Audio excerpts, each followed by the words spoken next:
Meu padrinho de batismo se chama Rômulo e ele é originário de um vilarejo bem pequeno que fica no estado de Minas. Para ser sincero, eu não me lembro do nome desse povoado e a única coisa que sei é que fica muito longe da capital. Isso que estou compartilhando foi contado por meu padrinho há muito tempo e aconteceu com ele quando era mais jovem e ainda vivia por aquelas bandas. Naquela época, conta meu padrinho Rômulo, que a maioria das pessoas do povoado e de outras comunidades vizinhas se dedicavam a atividades do campo. Para ser mais específico, ao pastoreio, plantio, colheita e coisas desse tipo. No povoado havia pessoas que possuíam mais de 100 cabeças de gado, então cuidar de todos era uma tarefa bastante difícil. Por isso essas pessoas contratavam outras para cuidar dos animais.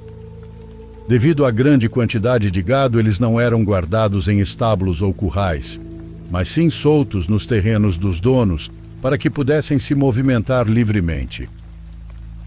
Em uma ocasião, conta meu padrinho, que um senhor fazendeiro o contratou para cuidar das 56 cabeças de gado que ele tinha. Entre vacas e touros, essa tarefa teria que ser feita durante um período de 5 dias. Naquela época, meu padrinho tinha cerca de 22 anos e já batia no peito sobre trabalhar muito bem. Em sua casa também tinham algumas cabeças de gado, poucas, mas o suficiente para ele já saber lidar com elas. Ele se apresentou na casa do fazendeiro que o levou até suas terras, onde estavam as vacas, e onde ele passaria os 5 dias cuidando delas.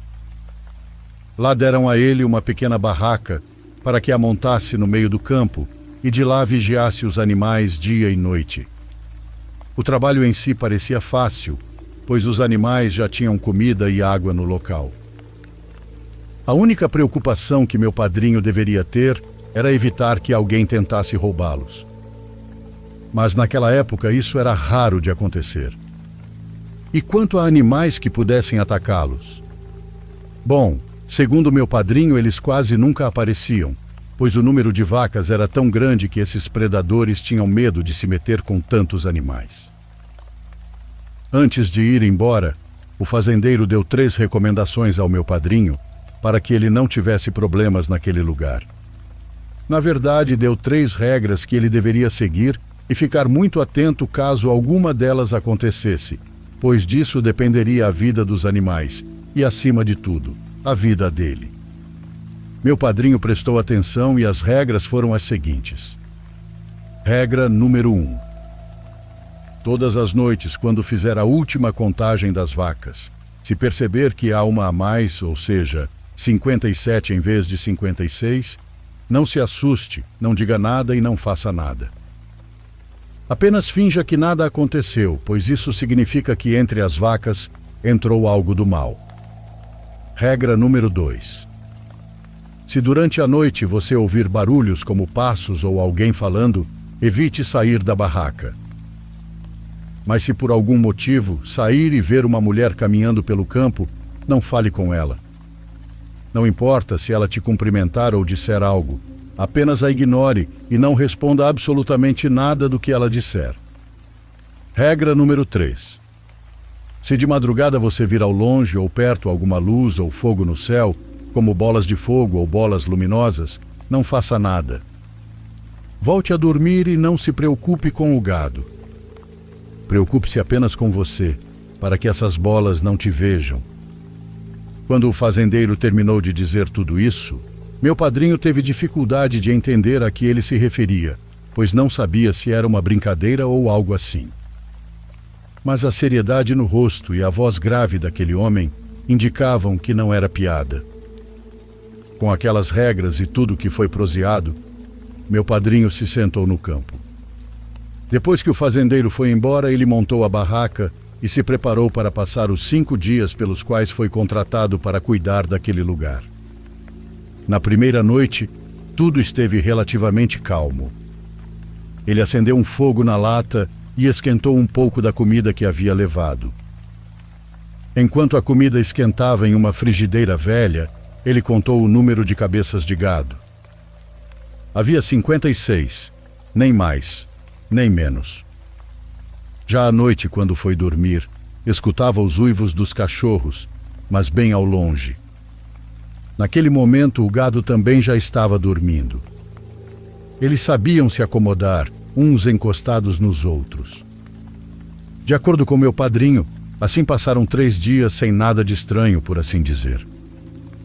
Mas na quarta noite, algo completamente fora do comum aconteceu. Ele conta que por volta das 3 da madrugada, acordou para ir ao banheiro. Era algo incomum para ele, pois ele nunca se levanta à noite para isso. Ao sair da barraca e andar um pouco para fazer suas necessidades, ele viu a certa distância de onde o grupo de vacas dormia, uma pessoa parada ao lado de uma vaca preta. Aquela cena foi estranha porque, segundo ele, tanto a vaca quanto a mulher estavam bem afastadas do restante dos animais. Além disso, era madrugada, tarde demais para alguém estar naquele terreno do fazendeiro. Com isso, ele então pensou se tratar de um ladrão. Estava prestes a confrontar a mulher quando ouviu a voz da mulher dando-lhe boa noite. Naquele instante, ele sentiu um arrepio, como um choque elétrico correndo pelas costas, e se lembrou do que o fazendeiro havia dito: que se visse alguém à noite, especialmente uma mulher, não deveria falar com ela. Tomado pela dúvida se era mesmo um ladrão, ele decidiu voltar para a barraca, pois pensou que um ladrão não lhe daria boa noite assim do nada. Aquilo só podia ser outra coisa. Antes de entrar na barraca, contou todo o gado. Para sua surpresa, ali estavam todas as 56 cabeças, deitadas e dormindo como se nada tivesse acontecido. Mas se todas estavam ali, quem era a vaca preta na beira do campo com aquela mulher? Ele entrou na barraca e permaneceu lá dentro, como o patrão havia instruído. Mesmo assim, não deixou de pegar seu facão e a lanterna, caso algo ruim acontecesse. Para sua má sorte, ele viu, graças à luz da lua, aquela mulher e a vaca preta passando perto da barraca. Seu reflexo podia ser visto de dentro, mas o que mais o assustou foi ouvir naquele momento 2 vozes femininas conversando. Eram 2 vozes claras, dialogando sobre algo. No entanto, ele não conseguia entender o que diziam, pois pareciam falar grego. Naquele momento, meu padrinho sentiu um medo terrível. Suas pernas ficaram fracas e um nó se formou em sua garganta. As regras que o fazendeiro havia dado não eram apenas instruções, eram um aviso de que aquele lugar era amaldiçoado. Naquele instante, a barraca do meu padrinho começou a se agitar e ouviu-se a risada de uma mulher velha que parecia estar rindo dele. Com a forte luz da lua, dava para ver aquela mulher e aquela vaca preta, que agora estava em pé sobre 2 patas, espiando do lado de fora e rindo. Como meu padrinho sempre foi muito religioso, ele começou a rezar rapidamente. No chão, fez o sinal da cruz e se ajoelhou para começar a oração. Um Pai Nosso começou em sua mente e logo se transformou em um Pai Nosso em voz alta, tentando espantar aquela mulher e aquela vaca preta que o atormentavam. Ele sabia que não podia fazer muita coisa, só restava aguentar até o amanhecer ou até que elas se cansassem e fossem embora. Depois de uns 20 minutos, que para ele pareceram eternos, meu padrinho disse que a barraca parou de se mover e ouviu passos se afastando até sumir por completo. Morrendo de medo, ele não fez nada. Quando finalmente criou coragem, ele saiu para ver o que havia lá fora. Nessa hora, ele disse que já eram cerca de 4 horas da madrugada. Ainda faltava mais ou menos 1h30 para o sol nascer, e o que ele viu lá fora foi total tranquilidade. O gado continuava dormindo mesmo com todo o barulho que aquelas coisas fizeram. Parecia tudo normal, mas quando meu padrinho Rômulo levantou a cabeça, disse que viu no céu 2 bolas de fogo flutuando e se movendo de um jeito que ele nunca tinha visto em toda a sua vida. Ele se benzeu e voltou correndo para dentro da barraca, porque aquilo que estava flutuando lá em cima eram as tais bruxas. Bruxas que ele logo associou à mulher e à vaca preta que o estavam atormentando minutos antes. Quando amanheceu, meu padrinho saiu e tudo estava calmo, mas a noite tinha sido um verdadeiro pesadelo. Na quinta noite aconteceu algo muito parecido. Aquela mesma mulher reapareceu e começou a atormentá-lo novamente. Ele não saiu da barraca até o amanhecer do dia seguinte. Quando completou os 5 dias de trabalho, meu padrinho prestou contas ao fazendeiro e de quebra contou que tinha visto as bruxas. Na hora, o fazendeiro disse que era por isso que tinha falado das regras, e pelo visto, ele as tinha cumprido porque ainda estava vivo. Algum tempo depois, meu padrinho voltou a cuidar daquele mesmo rebanho, mas dessa vez ele já era mais velho e, por precaução, levou 2 cachorros e um terço com ele. Curiosamente, nessa outra ocasião, as malditas bruxas não apareceram nem sequer um minutinho para atormentar a vida do velho.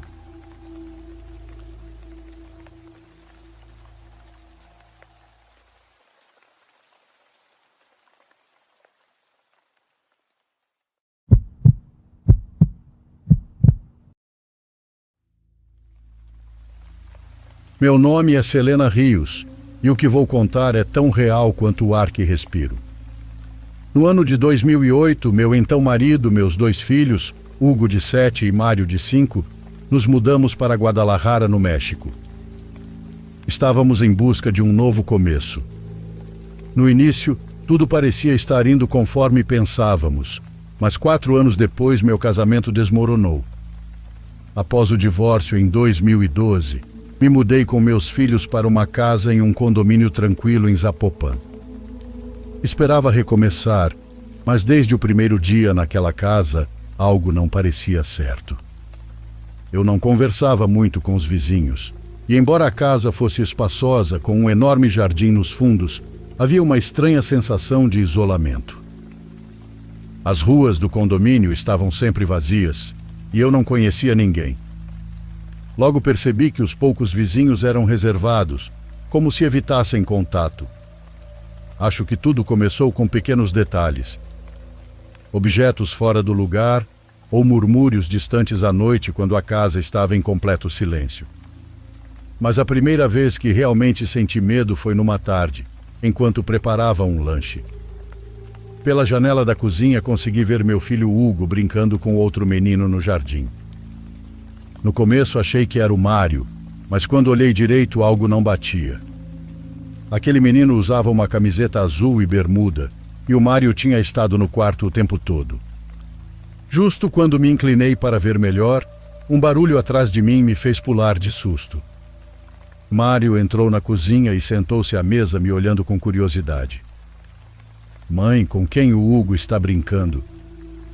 Assustada com a pergunta, me virei imediatamente para o jardim. Mas o menino de camiseta azul já não estava lá. Vi que Hugo permanecia com a bola na mão, olhando ao redor como se procurasse alguém. Naquela noite, enquanto colocava os meninos para dormir, Hugo mencionou algo que me tirou o fôlego. O nome dele é Samuel, e me disse que mora na casa ao lado. Mas a casa ao lado estava abandonada havia muito tempo, coberta por mato, com janelas quebradas e a porta principal trancada com correntes. Tentei me convencer de que era só imaginação dele, mas depois disso o ar na casa, que já era meio estranho, ficou ainda pior. Durante a noite, quase sempre eu ouvia passos no corredor quando meus filhos estavam dormindo profundamente.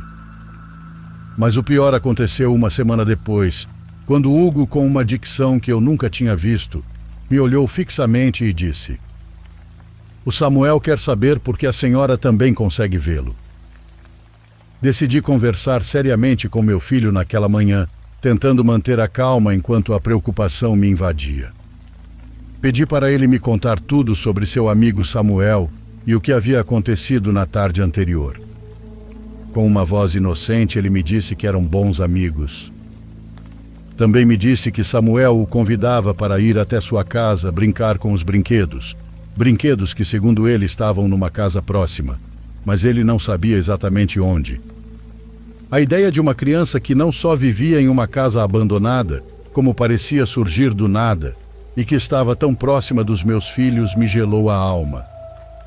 Me perguntei até onde ia a imaginação de Hugo, e o quanto daquilo era real.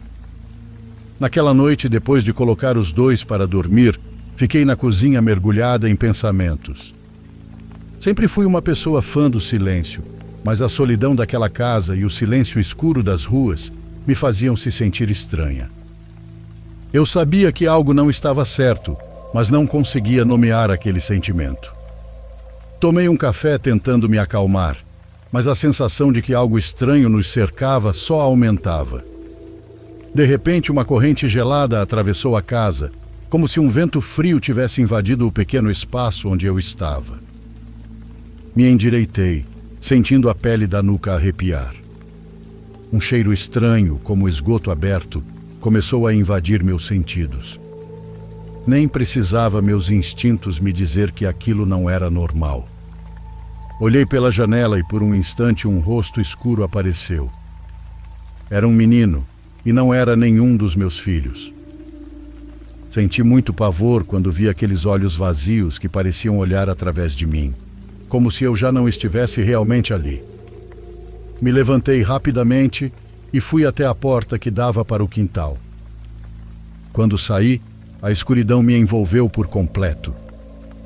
O vento era o único som que quebrava o silêncio absoluto, e o quintal estava vazio. Procurei virando a cabeça para todos os lados, mas não havia sinal de vida, nem do menino, nem de nada que justificasse o que eu tinha visto. O medo me invadiu, já que eu não sabia o que tinha visto e, principalmente, quem era aquele menino. A dúvida se instalou no meu peito como uma sombra. Voltei para dentro com a alma tremendo e fui verificar os meninos, garantindo que estivessem seguros. E embora sentisse o peso da inquietação, tentei me acalmar e dormir. Mas naquela noite um sussurro baixo, quase imperceptível, me acordou. Algo roçou meu rosto e meus olhos se abriram de repente. O ar estava pesado e a escuridão do quarto era densa, como se uma presença tivesse se materializado no ar. Mesmo com uma sensação ruim no corpo, me levantei da cama e fui verificar os meninos. Felizmente eles estavam dormindo, mas algo me impulsionou a voltar ao corredor. Quando caminhei por ele, foi então que senti um sopro gelado no meu ouvido que me arrepiou da cabeça aos pés. Meu coração parou por um segundo e quando me virei, eu o vi. O menino estava de pé no meio do corredor como uma estátua. Seu rosto pálido e cadavérico parecia se desfazer. Seu corpo era extremamente magro, quase esquelético, vestido com roupas rasgadas e sujas. Eu não conseguia me mover, pois estava paralisada de medo. Quem já sentiu isso sabe exatamente do que estou falando. Eu não entendia o que estava vendo nem como reagir diante daquela figura espectral que claramente não era deste mundo. Seu olhar era frio e sem emoção, mas havia algo nele que transmitia uma estranha sensação, como se ele estivesse esperando por uma resposta. Era como se eu estivesse diante da própria morte personificada num menino, cujo rosto já nem era mais humano. Só consegui ficar ali, tremendo diante daquela presença que eu não sabia explicar, mas que tinha certeza de que não era boa. O menino deslizou na minha direção sem mover os pés. Sua presença parecia drenar o calor do ar, e embora minha mente gritasse, meu corpo se recusava a reagir. Eu não conseguia falar, não conseguia respirar, e justo quando pensei que aquilo me tocaria, uma voz falou atrás de mim. Samuel, o que você está fazendo aqui? Já está tarde para brincar. Meu filho estava de pé no corredor, esfregando os olhos sem entender a magnitude do horror que nos cercava. O espectro pareceu reagir à sua voz e começou a se mover em direção à sala. A cada metro, suas silhuetas se desvaneciam até que restou apenas a escuridão da casa. Levantando-me tremendo, corri até Hugo, pegando-o pela mão com o coração disparado. Sem pensar duas vezes, fechei a porta do quarto e empurrei um móvel contra ela. Eu não compreendia aquela situação aterradora, e menos ainda o fato de que meu filho podia falar com algo que não deveria existir.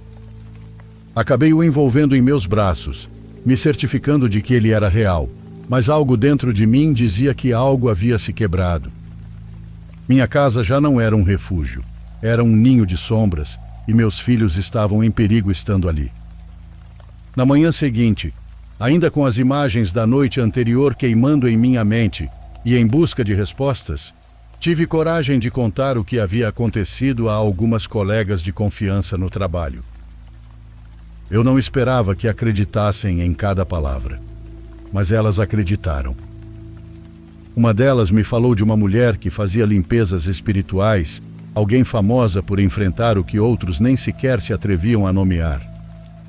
Eu não tinha outra opção, pois não podia me mudar imediatamente e precisava recuperar a paz na minha vida. Dias depois, quando consegui deixar as crianças com uma amiga, recebi a mulher em casa.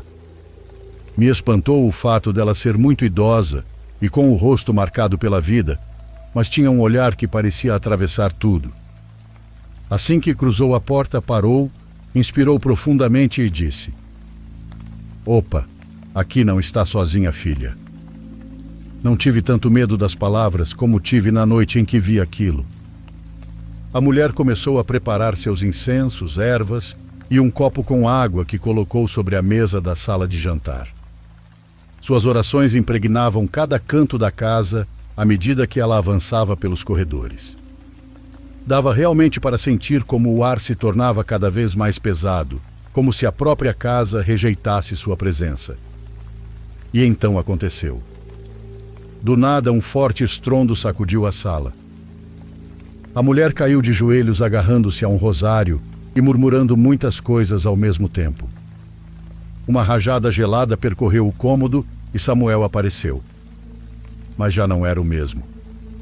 Sua pele antes pálida, agora escurecia como cinzas. Seus olhos eram 2 pontos negros, e sua figura antes infantil parecia retorcida, deformada por algo maligno que se agarrava a ele. Aquilo nem em 1000 vidas era uma criança. Nunca tinha sido. A senhora gritou agarrando seu rosário e ordenando que ele fosse embora, que deixasse aquele lugar. Mas a entidade não recuava, pois não queria ir embora. O pânico tomou conta de mim e por um instante senti o chão ceder sob meus pés. Era como se o mundo estivesse se partindo ao meio.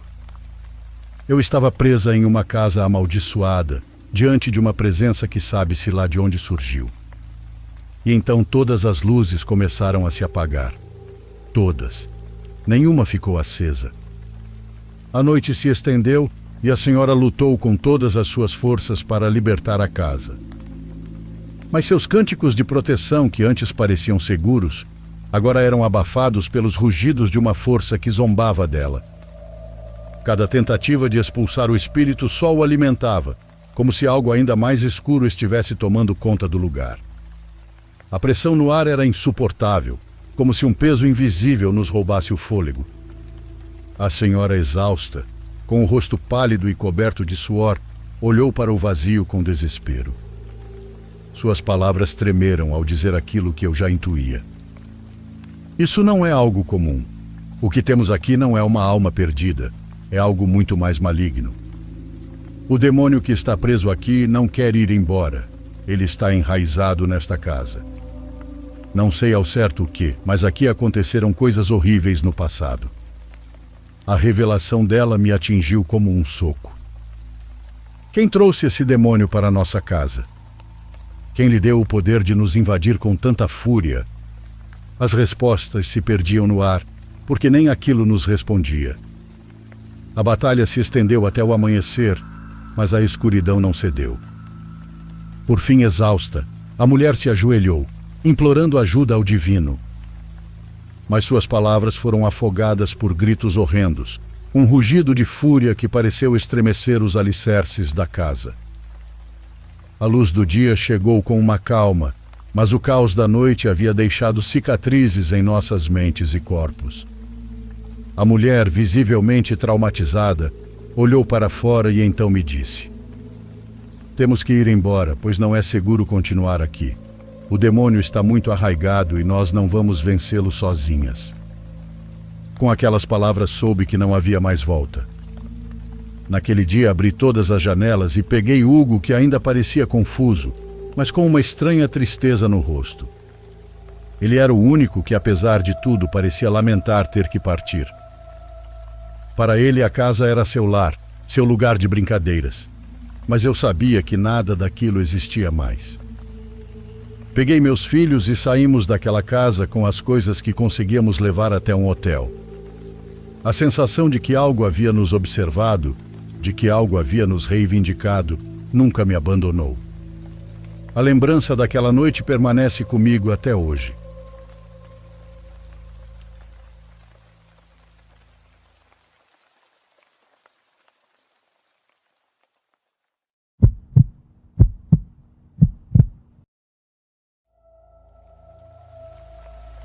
Meu nome é Bruno Mendes, fotógrafo especializado em capturar a essência de lugares esquecidos e abandonados.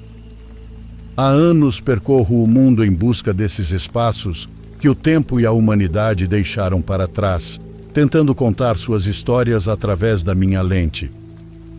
Meu trabalho já me levou a hospitais desativados, fábricas em ruínas e vilarejos desabitados, mas nada me preparou para o que vivia em Craco, na Itália. Já tinha ouvido falar de Craco algumas vezes, um vilarejo medieval na região da Basilicata. Ele está abandonado desde os anos 60 por causa de deslizamentos de terra e terremotos.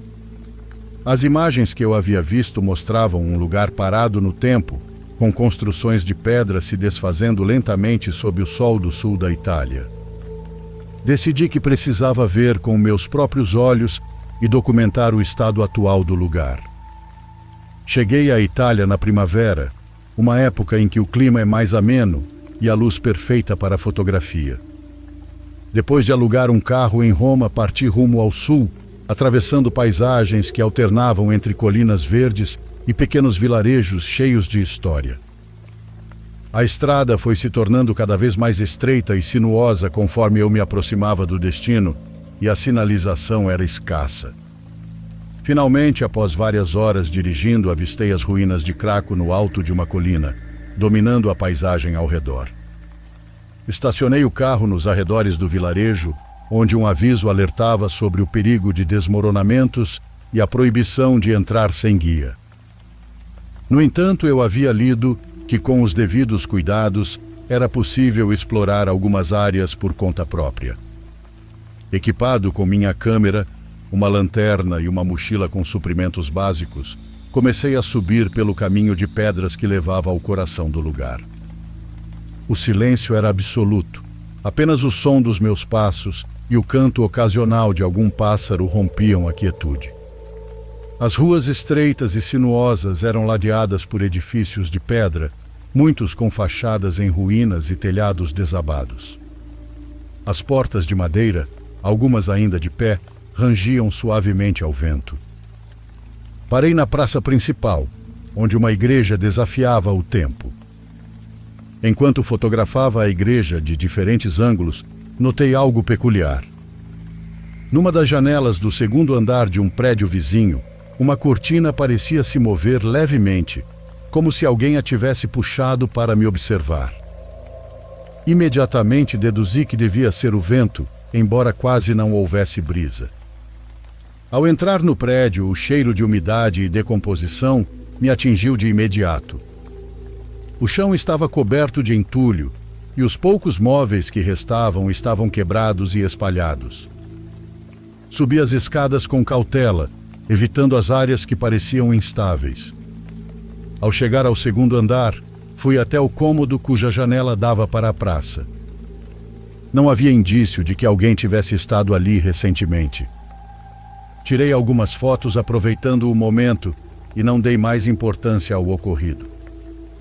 Continuei explorando o vilarejo por várias horas, maravilhado com a arquitetura e com a atmosfera melancólica que impregnava cada canto. No entanto, de repente comecei a me sentir muito desconfortável. Em várias ocasiões achei ouvir o som de pedras sendo pisadas e mais de uma vez tive a impressão de ver figuras passageiras na minha visão periférica. Tentei ignorar essas sensações, atribuindo-as à sugestão. Ao cair da tarde, me lembrei de um jogo que eu amava chamado Resident Evil e decidi que era hora de ir embora. Enquanto descia o caminho até meu carro, cruzei com um senhor idoso que subia lentamente apoiado em uma bengala. Sua presença me surpreendeu, já que não havia visto mais ninguém o dia todo. Ao passar por ele, ele me cumprimentou com um leve aceno de cabeça e um olhar sem expressão. Retribuí o cumprimento e segui meu caminho, mas a presença daquele senhor ficou gravada na minha mente. Naquela noite, já no hotel, revisei as fotos que havia tirado. A maioria era exatamente como eu me lembrava, capturando a desolação e a beleza de Craco. No entanto, ao chegar nas imagens da praça principal, notei algo.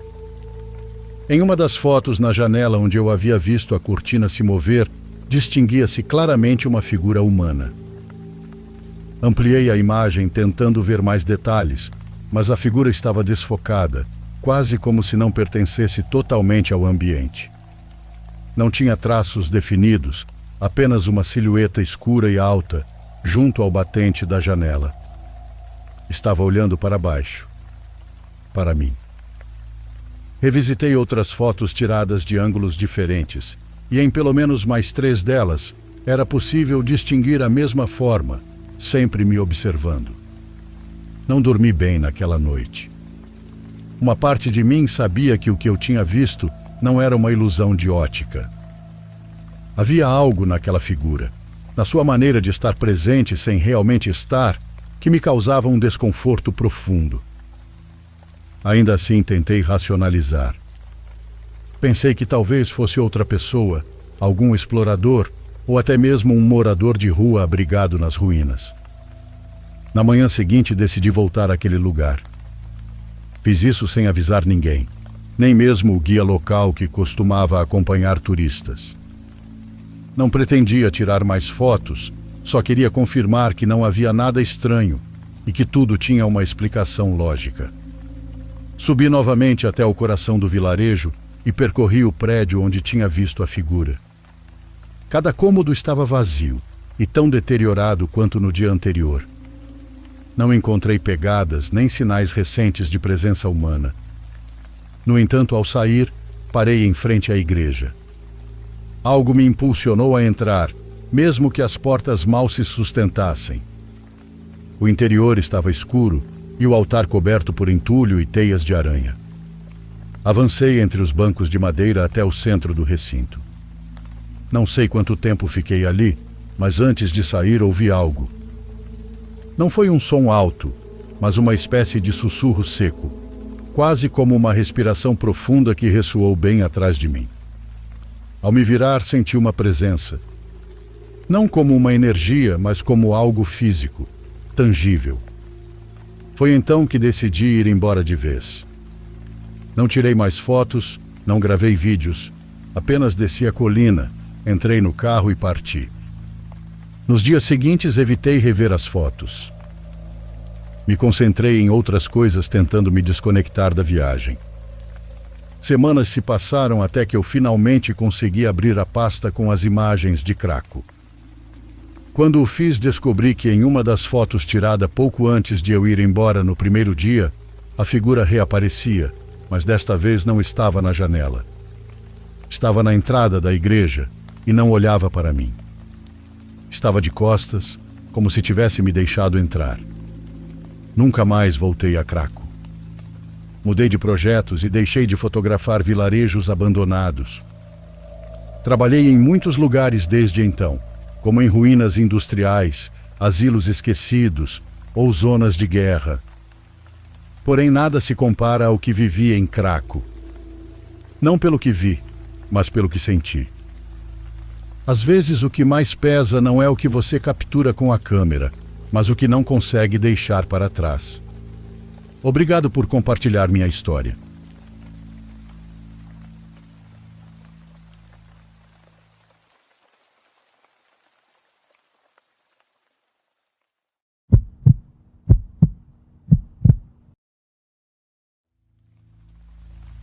Eu estava no 2º ano da faculdade e fazia o trabalho de babá 4 noites por semana como forma de pagar meu carro aqui na Austrália. Durante cerca de um mês, cuidei de um menino de 4 anos uma vez por semana. Os pais eram meio estranhos, mas simpáticos. Eles sempre saíam por volta da hora de dormir, então tudo o que eu precisava fazer era garantir que a criança continuasse dormindo e estivesse bem enquanto eles estavam fora. Naquela noite cheguei às 20 horas. Cumprimentei os pais que mencionaram que a criança já estava dormindo no quarto, me agradeceram e saíram. Nunca perguntei o que eles faziam saindo tão tarde assim toda semana. Acho que uma vez mencionaram que iam para o centro da cidade ou algo assim. Deixei minha bolsa e fiz uma ronda pela casa como de costume. Depois me sentei em uma cadeira na sala de estar. Eles sempre diziam que eu podia assistir TV e cozinhar o que quisesse, mas normalmente eu só ficava no celular, ocasionalmente passando pelo quarto da criança para garantir que estava tudo bem. Menos de uma hora depois recebi uma ligação da mãe. Obviamente atendi, mas fiquei confuso quando ela perguntou se eu tinha acabado de ligar para ela. Disse que não, que ainda estava na casa e não tinha ligado por nenhum motivo. Parece que ela recebeu uma ligação de um número não salvo e ninguém falou nada quando ela atendeu. Ela achou que talvez eu tivesse trocado de celular ou estivesse usando outro número e a ligação não foi completada corretamente. Assegurei que estava tudo bem por ali e ela disse, ok, e desligou. Provavelmente era só uma mãe preocupada, querendo ter certeza de que estava tudo certo. Então, não pensei outra coisa. Fiz outra verificação no menino e me sentei novamente. Uns 20 minutos depois, ainda no celular vendo um vídeo, vi faróis iluminarem as janelas da frente. A luz entrou pelas frestas das persianas. Achei que fosse um vizinho chegando em casa, mas depois de alguns minutos sem a luz apagar, me levantei e espreitei pela janela. Havia um sedã cinza escuro estacionado bem em frente à casa, junto à calçada. Era antigo, enferrujado, e os vidros tinham insulfilme bem escuros. Fiquei tão focado no carro que quase nem percebi o homem parado a poucos metros dele. Ele estava perto da calçada e olhando para a casa onde eu estava. Fiquei um pouco preocupado, mas não quis confrontá-lo. Já que nem era minha casa, fiquei só observando pela janela. Depois de 1 minuto, ele voltou para o carro e estranhamente saiu dirigindo bem devagar, como se ainda estivesse focado em olhar para a casa. Vi os faróis descendo a rua, passando pelas árvores, mas então pararam novamente. Consegui ver a luz parada entre as árvores lá no fundo da rua. Depois apagou como se ele tivesse estacionado e saído. Talvez fosse alguém visitando um vizinho e estivesse tentando encontrar o número certo da casa e se confundiu. Porém, achando aquilo meio estranho, fiquei na janela por uns bons 5 minutos, mas nunca vi o homem voltar para a casa, então pensei que fosse só uma coincidência esquisita. Depois disso, voltei para a cadeira na sala. Pensei em mandar mensagem para os pais, mas não quis preocupá-los com algo que provavelmente não era nada. Decidi então ligar a TV, com o volume baixo para não acordar o menino. Alguns minutos depois, fui abrir as persianas também, porque aquilo ainda estava na minha cabeça. Se passou 1h30, talvez até 2 horas, e nada realmente aconteceu durante esse tempo. Fiquei esperando na sala com a TV ligada e tentando ao máximo me manter acordado. Meus olhos estavam pesados e percebi que estava meio dormindo. Tipo ainda acordado, mas completamente desligado. Nesse estado de semiconsciência, ouvi um barulho leve, como um tum. Não me acordou totalmente até que ouvi de novo. Tum. Meus olhos se abriram mais e me levantei. Não sabia o que era, mas quis verificar a criança primeiro. Então comecei a subir as escadas. Ao passar pelo corredor, ouvi de novo e vi algo pelo canto do olho. Virei a cabeça e havia alguém do lado de fora da porta dos fundos, puxando a maçaneta e olhando direto para mim. Assim que me viu, começou a puxar a maçaneta com mais força, tentando forçar a entrada. Algo dentro de mim entrou em ação e corri escada acima. Entrei no quarto e peguei a criança tentando mantê-la calma. Enquanto eu estava lá em cima, os sons ficaram mais altos. Agora parecia que ele estava usando algo para arrombar a porta. Com a criança no colo, desci as escadas às pressas. Ao chegar no fim, ouvi mais um som. Parecia plástico e metal se quebrando. Voltei para o corredor em direção à porta da frente, mas vi que a porta dos fundos estava aberta e o homem corria para dentro. Ele usava roupas comuns e tinha cabelo escuro. Foi tudo o que consegui ver antes de perceber que havia uma faca na mão dele. Como ele começou a correr na minha direção, eu corri para fora, entrei no carro e dei ré bem na hora que ele chegou na janela do motorista. Dirigi até um lugar seguro e liguei para a polícia e para os pais. Claro, ele já tinha fugido antes de alguém chegar. Na minha visão, acho que o homem ia me ameaçar com a faca ou até me machucar para poder sequestrar a criança. Foi a sensação que tive. Mas como ele sabia que os pais estariam fora? E por que sequestrar essa criança especificamente? O mais estranho é que, depois de tudo isso, os pais pararam de falar comigo e nunca mais me contrataram. Eles me agradeceram na noite do incidente, mas depois disso sumiram. Foi como se não quisessem que eu descobrisse o que aconteceu. Fiz minha própria pesquisa, mas não descobri muita coisa. Já se passaram anos, então acho que nunca vamos ter respostas.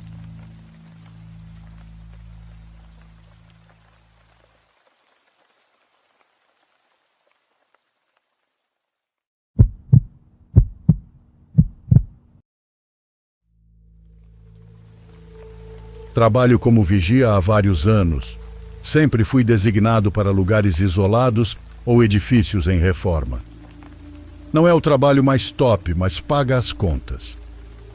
Estou acostumado a passar noites inteiras sozinho, apenas com uma lanterna e dando algumas voltas pelo lugar. E embora já tenha ouvido muitas histórias estranhas, nunca imaginei que viveria algo assim. Isso aconteceu há alguns anos, quando trabalhei em um prédio antigo que antes era um hotel. O local estava em processo de ser convertido em escritórios, mas as reformas eram lentas, então só havia alguns andares funcionando. Os outros estavam cheios de entulho. Meu turno começava às 8 da noite e terminava às 6 da manhã. Meu trabalho era simples: fazer rondas pelos corredores, garantir que não houvesse intrusos e ficar na minha guarita no restante do tempo. Quando fui contratado, o responsável pelo local me deu um rápido tour.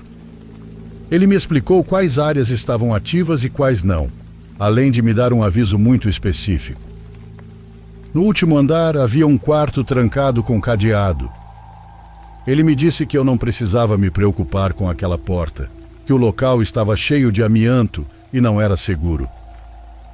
Deixou claro também que eu não deveria tentar abri-la nem chegar muito perto. Não perguntei mais nada, pois achei que era apenas uma questão de segurança. As primeiras semanas foram tranquilas. As noites eram longas, mas eu dava um jeito de passar o tempo vendo algo no celular ou lendo. Fazia minhas rondas com calma e, embora o prédio fosse um pouco sombrio por ser tão antigo, nunca senti medo. Mas isso mudou depois de um mês. Uma noite, enquanto caminhava pelo último andar, ouvi um barulho. Parecia uma batida suave, algo vindo do quarto trancado. Parei para ouvir melhor, mas tudo ficou em silêncio. Achei que talvez fosse o vento ou algum animal, então segui meu percurso sem dar importância. Mas os barulhos não pararam. Nas noites seguintes, sempre que subia ao último andar, ouvia algo. Às vezes, passos, outras vezes, batidas, como se alguém estivesse arrastando algo pesado. O estranho era que sempre vinha daquele quarto. Comecei a ficar nervoso, mas tentava ignorar. Repetia para mim mesmo que eram apenas ruídos normais de um prédio velho. Até que uma noite, ao passar pelo corredor, percebi que a porta estava entreaberta. Isso me deu um arrepio, porque eu sabia que ela estava sempre trancada com cadeado. Fiquei parado por um momento, olhando para a porta, indeciso se deveria me aproximar ou não. No fim, a curiosidade venceu. Me aproximei devagar e empurrei a porta com cuidado. O quarto estava vazio. Não havia entulho nem móveis, apenas um chão coberto de poeira. O que me deu um calafrio foi ver marcas recentes de pegadas na poeira, como se alguém tivesse andado ali. Não havia como aquilo ser normal. Saí do quarto rapidamente e fechei a porta. Não queria pensar no que tinha acabado de ver. Desci para minha guarita e tentei me distrair, mas naquela noite não consegui deixar de sentir que estava sendo observado. Era como se algo ou alguém me vigiasse do último andar. Depois daquela noite as coisas pioraram. Os barulhos ficaram mais altos e constantes. Já não eram apenas passos ou batidas. Agora ouvia sussurros, como se alguém falasse baixo, mas eu não conseguia entender o que diziam. Uma vez, inclusive, ouvi meu nome. Isso me assustou mais do que qualquer outra coisa, porque eu estava completamente sozinho no prédio. Certa noite, durante minha ronda, encontrei a porta completamente aberta. Fiquei paralisado. Olhei para dentro e no centro do quarto havia uma figura. Não sei como descrevê-la. Não era completamente sólida, mas também não parecia um reflexo ou uma sombra. Era alta e magra, e embora não tivesse rosto, senti que estava me olhando. Não sei quanto tempo fiquei parado ali, mas assim que consegui me mover, saí correndo. Desci as escadas sem olhar para trás e me tranquei na guarita. Aquela foi a noite mais longa da minha vida. Cada som, cada sombra que via pelas câmeras me fazia pular. Depois disso, não consegui mais subir ao último andar. Quando meu turno acabou, falei com o responsável e pedi para ser transferido para outro lugar. Não dei muitos detalhes. Só disse que algo estranho estava acontecendo naquele andar e que não podia continuar trabalhando ali. Ele me olhou com uma expressão estranha, como se já tivesse ouvido algo parecido antes, mas não disse nada. Aceitou me transferir e fui embora daquele lugar para nunca mais voltar. Até hoje, não sei o que havia naquele quarto e por que ele estava trancado, mas algo aconteceu ali.